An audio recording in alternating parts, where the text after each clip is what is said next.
مرد تو نام ہی غیرت کا ہے اور عورت نام ہے حیا کا. جس عورت میں حیا نہیں ہے وہ عورت کہلانے کی حقدار نہیں ہے. اور جس مرد میں غیرت نہیں ہے اور اس کو اپنی بیوی کے پاس اجنبی کے بیٹھنے سے غصہ نہیں آتا تو حقیقت میں وہ مرد بھی نہیں. اور دیوس پتہ ہے کون ہوتا ہے؟ کہ جس کی بہن کے پاس، جس کی بیوی کے پاس، جس کے قریبی محرم کے پاس کوئی اجنبی مرد آتا ہے، وہ اس کے ساتھ بیٹھتا ہے اور اس کو غیرت بھی نہیں آتی اور یہ گھر چھوڑ کے چلا جاتا ہے. اب بڑی عجیب صورتحال ہوتی ہے، بس اوقات سننے اور دیکھنے میں آتی ہے کہ جو لوگ اس طرح دیوس والی صفت پر، دیوس والے عہدے پہ فائز ہوتے ہیں نا، دیوس بنے ہوتے ہیں، تو ان کی بیوی کے ساتھ اگر کسی کے ناجائز تعلقات ہو گئے تو وہ جب گھر میں آتے ہیں تو اپنی بیگ اس کو پکڑا دی، پیسے دیے، جاؤ جی آپ وہاں سے وہ برگر لے کے آؤ، یہ بوتلیں لینے گیا ہوا ہے، یہ برگر پکڑنے گیا ہوا ہے، یہ کڑھائی بنوانے گیا ہوا ہے، اور وہ بدماش، وہ منافق اس کے گھر میں بیٹھے ہیں، یہ اکیلا اپنی بیوی کے پاس چھوڑ کے جا رہے ہیں. یہ کون سا اسلام ہے؟ اسلام صرف نماز میں نہیں ہے، صرف تسبیحات پڑھنے میں نہیں ہے، غیرت یہ بھی بہت بڑا اسلام ہے. ٹھیک ہے، دیکھیے حضور صلی اللہ علیہ وسلم جب معراج پر گئے، واپسی آئے تو آپ نے عمر کو بتلایا کہ عمر میں نے جنت میں آپ کا محل دیکھا ہے، وہاں ایک خاتون کو بھی دیکھا ہے جو وضو کر رہی تھی، میرا بڑا دل کر رہا تھا کہ میں اس محل کو اندر سے بھی جا کے دیکھ لوں، لیکن مجھے عمر کی غیرت یاد آ گئی. عمر غیور مرد ہے تو عمر کی غیرت نے مجھے اندر جانے سے روک دیا. تو حضرت عمر کہنے لگے یا رسول اللہ اغار علیکا، یا رسول اللہ میں آپ پر بھی غیرت کھاتا، لیکن حضور نے اپنے دوست کی اور اپنے ایک ساتھی کے مزاج کی رعایت رکھی، اگرچہ حضرت عمر دیکھ نہیں رہے تھے. اور اس بات کا اندازہ لگائیے کہ عمر کو اپنی بیوی کے بارے میں کتنی غیرت تھی. دیوس اللہ کو پسند نہیں ہے. غزوہ خندق کا موقع ہے، حضور علیہ السلام خندق کھود رہے ہیں، ایسا نوجوان ہے جس کی ابھی ابھی شادی ہوئی ہے، تو خندق کھودنے کے درمیان روزانہ حضور سے چھٹی لے کر گھر چلا جاتا دوپہر کو. تو ایک دن حضور علیہ السلام نے اس صحابی کو کہا کہ آج آپ جا رہے ہو، راستے میں دشمن کا خطرہ ہے، آپ اپنا تیر اور اپنی تلوار کو اچھی طرح سنبھال کے لے کے جاؤ. یہ صحابی جب وہاں سے اپنے گھر قریب پہنچے، اپنی بستی میں آئے تو دیکھا کہ ان کی بیوی وہ چار دیواری سے باہر اپنا سر نکال کے کوئی چیز دیکھ رہی ہے. صحابی کو غیرت آئی کہ میری غیر موجودگی میں میری بیوی اور اس کا سر باہر آ گیا.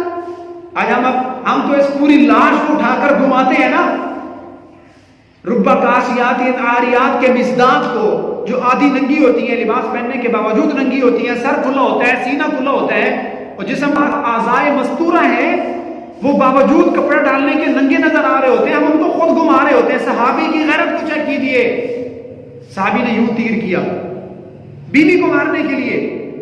اس نے فوراً کہا اللہ کے بندے رک جاؤ، دیکھو تو صحیح کہ مجھے کس چیز نے گھر سے باہر نکالا ہے. جب گھر میں گیا تو انہوں نے دیکھا کہ گھر میں بہت بڑا اژدہا ہے، بہت بڑا سانپ ہے، وہ چار پائی کے ساتھ لپٹا ہوا تھا.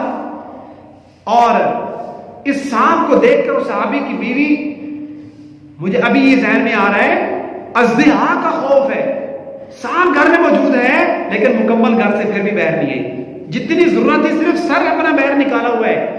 تو صحابی نے جا کے اس کو تیر مارا اور اپنا اس کے اوپر تیر پھینکا، اور راوی کہتے ہیں مجھے آگے نہیں پتا کہ وہ تیر لگا، بعد میں پتہ نہیں کہ وہ سانپ پہلے مرا یا وہ صحابی پہلے مر گیا تھا. تو بہرحال صحابی کی بھی وفات ہو گئی تھی. لیکن غیرت کا اندازہ لگائیے، راضی نہیں ہونا آپ لوگوں نے، میں آپ سے ایڈوانس معذرت کر رہا ہوں، بات تو کڑوی ہے مگر ہے حق کی، بات تو سچی ہے، کڑوی ضرور ہوگی. دیکھیے ہم کسی کسائی سے نا، جب ہم دکاندار سے کوئی گوشت لے کے آتے ہیں، ایک پاؤ آدھا کلو ہم نے گوشت لیا تو اسے کہتے ہیں بھی کالے شاپر میں ڈال کے دینا. بعض لوگوں کا خیال ہوتا ہے کہ اگر اس طرح گوشت کو لے کر گئے نا تو اس کو جنات لے جاتے ہیں، راستے میں جن بھوت ہوتے ہیں وہ اس پہ حملہ کر جاتے ہیں. یہ بھی ایک قسم کا توہم ہے، جبکہ ایسی کوئی حقیقت نہیں ہے. تو عموماً دیہات میں رہنے والوں میں یہ کنسیپٹ، یہ نظریہ بہت زیادہ ہوتا ہے. اچھا ہم بچپن میں دیکھتے تھے کہ اگر رات کو کوئی بندہ کسی کے گھر میں گوشت بھیجتا نا، پکا ہوا گوشت یا کچا گوشت، بالخصوص کچا گوشت، تو اس میں بھی کوئلہ رکھ دیتے تھے، کوئلہ، تاکہ اس گوشت پر کوئی برے اثرات نہ پڑے، اس گوشت کو نظر لگ جائے گی.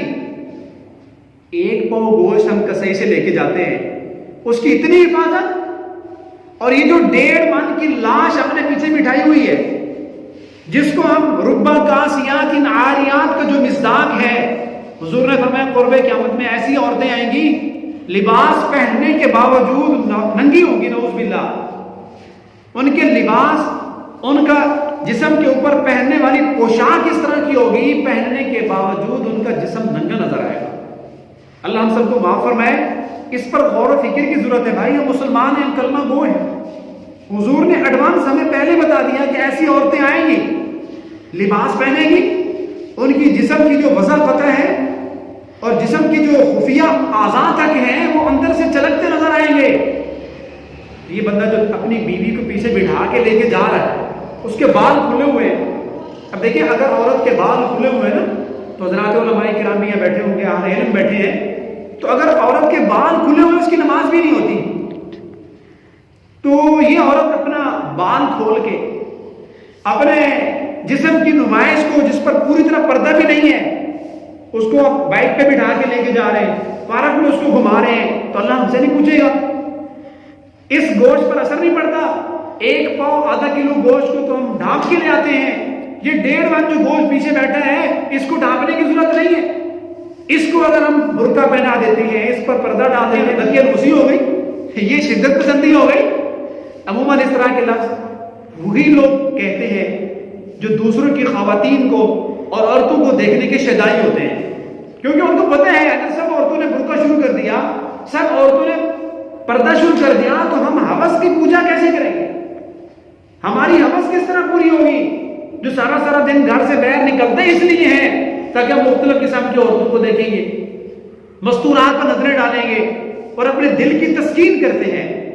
اور یہ اللہ معاف فرمائے 40 سال 50 سال کی عمر تک جو لوگ شادی نہیں کرتے، دیکھیں شادی انسان کی فطرت، نکاح ایک فطری چیز ہے، زُيِّنَ لِلنَّاسِ حُبُّ الشَّهَوَاتِ۔ تو کیا ہم گارنٹی دے سکتے ہیں اس بات، اس آدمی کے بارے میں؟ انسان کو شدید تقاضا ہوتا ہے، انسان کی مختلف کیفیات ہوتی ہیں۔ مرد تو نام ہی غیرت کا ہے اور عورت نام ہے حیا کا۔ جس عورت میں حیا نہیں ہے وہ عورت کہلانے کی حقدار نہیں ہے، اور جس مرد میں غیرت نہیں ہے اور اس کو اپنی بیوی کے پاس اجنبی کے بیٹھنے سے غصہ نہیں